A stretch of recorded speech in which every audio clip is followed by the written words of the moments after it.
بسم اللہ الرحمن الرحیم۔ السلام علیکم ناظرین، آج کی ویڈیو کالی مرچ کے بارے میں ہے۔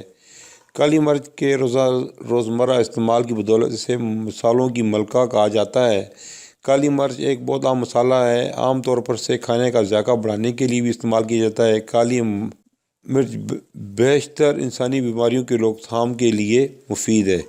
اس کی ایک بہت بڑی خصوصیت یہ ہے کہ اس کے استعمال کرنے والے کا ہاضمہ اور معدہ تندرست رہتا ہے۔ اس کا استعمال کرنے والا ڈائریا، قبض جیسی مزید بیماریوں سے محفوظ رہتا ہے۔ کالی مرچ کے استعمال سے خواتین چھاتی کے کینسر سے بچ سکتی ہیں۔ چھاتی کے کینسر کا مرض اب ہمارے ملک میں بڑھتا جا رہا ہے۔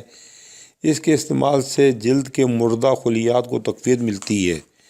کالی مرچ کے فائدے۔ کالی مرچ جسم میں گرمی پیدا کرتی ہے۔ کالی مرچ کے استعمال سے حافظہ قوی ہوتا ہے۔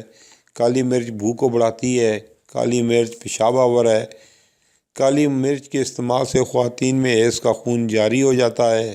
مزید ڈسکس کرنے سے پہلے اس ویڈیو کو لائک کریں۔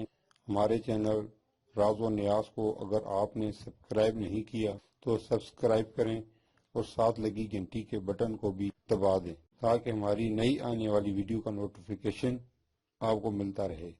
برس اور کوڑ کے مرض میں اس کا استعمال فائدہ مند رہتا ہے۔ گلے میں سوزش ہو تو بھی فائدہ دیتی ہے۔ قبض سے نجات مل جاتی ہے۔ کالی مرچ کے مسلسل استعمال سے موٹاپا نہیں ہوتا۔ آنتوں کے لیے مفید ہے۔ پیٹ میں گیس بننے کے عمل کو روکتی ہے۔ کالی مرچ کے استعمال سے پیٹ کے کیڑے مر جاتے ہیں۔ کالی مرچ ہمارے پٹھوں، جگر اور معدے کو طاقت دیتی ہے۔ دمہ اور کھانسی کے مرض میں کھانا مفید ہے۔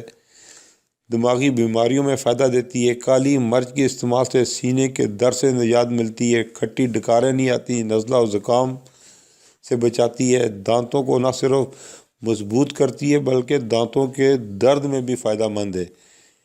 کالی مرچ ذہنی دباؤ کو کم کرنے میں مددگار ہے۔ یادداشت کی بہتری کے لیے بھی اس کو استعمال کرتے ہیں۔ کیڑے مکوڑوں کے کاٹنے پر ہونے والے انفیکشن کے خلاف مزاحمت کرتی ہے۔ بلغم کا اخراج کرتی ہے۔ پھیپھڑوں کے مرض میں مفید ہے۔ قوت باہ میں بھی اضافہ کرتی ہے۔ ناظرین، یہ تھی ہماری آج کی ویڈیو اچھی لگے تو اسے لائک، کمنٹ اور اپنے دوستوں کے ساتھ ضرور شیئر کیجئے۔ پھر ملیں گے نئی ویڈیو میں نئے موضوع کے ساتھ۔ جب تک اجازت، اللہ حافظ۔